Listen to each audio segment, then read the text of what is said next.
आज की वीडियो में हम जानेंगे 1857 का विद्रोह आखिर क्यों हुआ। आइए एक एक कर समझते हैं। 1857 के विद्रोह के प्रमुख कारण हैं राजनीतिक कारण, आर्थिक कारण, धार्मिक कारण, सैनिक कारण और आखिरी तत्कालिक कारण। पहले हम राजनीतिक कारण को समझते हैं। राजनीतिक कारण में डलहौजी की हड़प नीति की अधिक भूमिका रही है। डलहौजी की हड़प नीति के अनुसार राज रजवाड़ों को हड़प कर उसमें ब्रिटिश शासन में शामिल कर लिया जाता था और अवध के भी साथ उसने वैसा ही किया। अवध के नवाब पर कुशासन का आरोप लगाकर अवध को ब्रिटिश शासन में शामिल कर लिया और राज्यों को अधिग्रहण करने का उसका एक फार्मूला था कि राजा का दत्तक पुत्र राजा नहीं बनेगा, अर्थात राजा का गोद लिया हुआ पुत्र राजा नहीं बनेगा।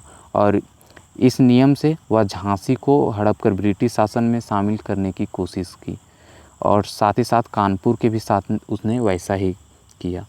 नाना साहेब पेशवा राव द्वितीय के दत्तक पुत्र थे। अब देखते हैं आर्थिक कारण। आर्थिक कारण में कर की वृद्धि है, उद्योगों की समाप्ति और अकाल पड़ने पर भी लगान की वसूली करना और किसानों की अधिकतर ज़मीन पर ज़मींदारों का कब्जा, जिससे किसान बौखलाए रहते थे।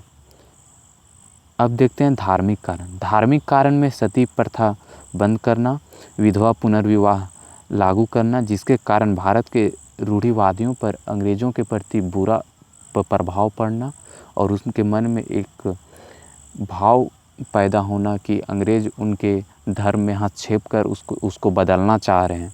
और 1813 में चार्टर एक्ट के अनुसार ईसाई मशीनरी का भारत में आगमन और ईसाई मशीनरी द्वारा भारत में ईसाई धर्म का प्रचार प्रसार करना और इनके द्वारा यह भी कह देना कि भारत को इन्हें ईसाई धर्म बनाना है। अब देखते हैं सैनिक कारण। सैनिक कारण की भी एक महत्वपूर्ण भूमिका रही है इस विद्रोह में।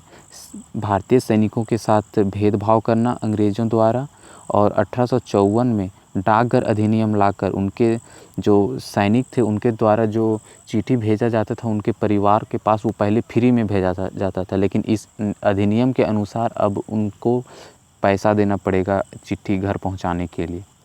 और अंग्रेज़ों द्वारा दाढ़ी मूंछ रखने पर पाबंदी लगा देना और भारत के उन समुदायों को ठेस पहुंची है जिनके धर्म में दाढ़ी मूंछ रखना शान समझे जाती थी और जबरन समुद्र यात्रा करवाना, एक स्थान से दूसरे स्थान भेजना, जो कि हिंदू धर्म में समुद्र यात्रा पाप मानी जाती थी। और वेतन में कमी, जिसके कारण सैनिक की आर्थिक स्थिति कमज़ोर रहती थी। और आखिरी है तत्कालिक कारण। दिसंबर 1856 में इनफील्ड नामक राइफल का भारत में आगमन होना और जनवरी 1857 को यह सनसनी फैलना कि कारतूस में गाय और सूअर की चर्बी लगी हुई है और यह सनसनी ही इस विद्रोह का चिंगारी के रूप में सामने आया। अभी के लिए बस इतना ही। अब मिलते हैं अगले वीडियो में।